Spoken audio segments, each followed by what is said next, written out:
Ry havana ho ampitombona ho aminareo hatrany ary ny fahasoavan'i Jesoa Kristy tompontsika. Amen. Andeha ry havako hiaraka hivavaka isika. Ankehitriny ry tompo rainay izay ny an-danitra ho, amin'izao andro vaovao diavinay izao dia feno fisaorana anao mandrakariva ny tenanay satria izay tompo dia tsy mahavita na inona inona raha tsy eo ianao ary indrindra izay ko mifikitra aminao. Ka misaotra fa valim-bavaka nomenao anay izao mbola fahavelomanay izao. Voninahitra no atolotra ianao tompo ary anjakao ny fiainanay rehetra amin'ny anaran'i Jesoa. Amen. Raha hijery sika ry havana ny amin'izany hoe lohahevitra iainantsika amin'ity volana ity izay tsy inona akory fa ny amin'ny hoe mamonjy ny tenin'Andriamanitra dia izao. Iray amin'izay ataoko hoe manan-danja ny amin'izany ity tenin'i Jesoa ity.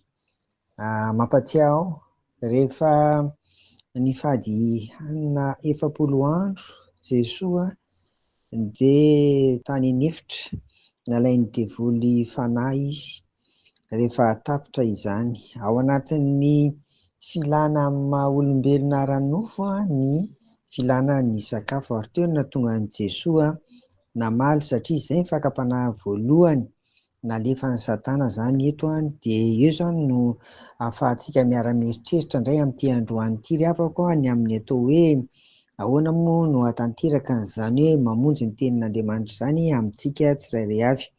Vakiana amin'ny anaran'i Jesoa ny Matthieu 4:4. Fa izy Jesoa izany kosa namalika nanao hoe voasoratra hoe tsy mofo ihany no iveloman'ny olona fa ny teny rehetra izay aloako ny vavan'Andriamanitra. Amen. Io araka nahitantsika azy eto dia famerenana ny Deutéronomie 19:9. Ahoana tokoa moa izany ry havako? Tena hita izany aloha fa raha toa ka ny baiko ny Satana no arahana, manomboka eto amin'i Jesoa eto raha ny baiko ny Satana no arahana teneno tonga mofo reto vato reto izy dia izao tonga izany dia resy izay izany. Izay no hitantsika eo amin'ny 13 dia mivalian'ny tompo amin'ny 14 izay nivakiana tamintsika teo. Noho izany tsy ahavonjy antsika ny tenin'ny Satana. Vao maika aza mahavery antsika. Eto izany no ahitana an'izay teneniko izay mahazava-dehibe ilay hoe mahavonjy ny tenin'Andriamanitra.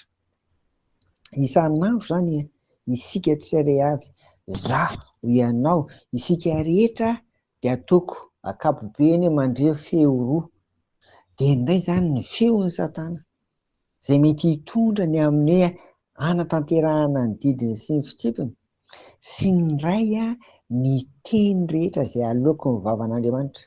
Ny feon'ny tompo izany voarakitra ao amin'ny baiboly iray manontolo iray izay. Faharoa hitantsika eto izany fa raha voavonjy ny nofo dia mety very ny fanahy. Izay izany hitantsika eto.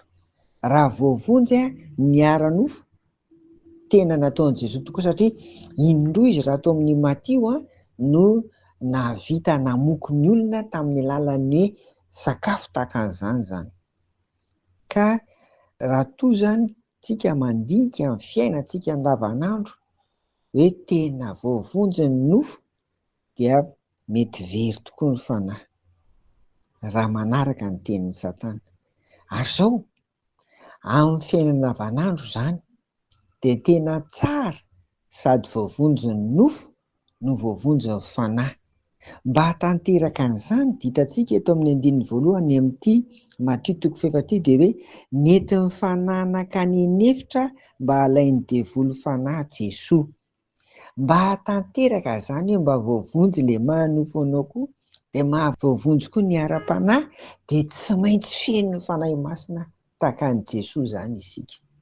Izay izany tena ny tompo izany tsy misakana mihitsy ny hoe aza mihinan-kanina na hoe tsy ilaina ny mihinan-kanina, tsy izany mihitsy fa tena indroa averina aina no nikarakara ny amin'ny resaka sakafo ara-nofo an'ireo izay niheno azy Jesoa araka ny filazan'ny Matthieu izany. Ry havako, Mahavonjy ny tenin'Andriamanitra, mahavonjy ny tenin'i Jesosy.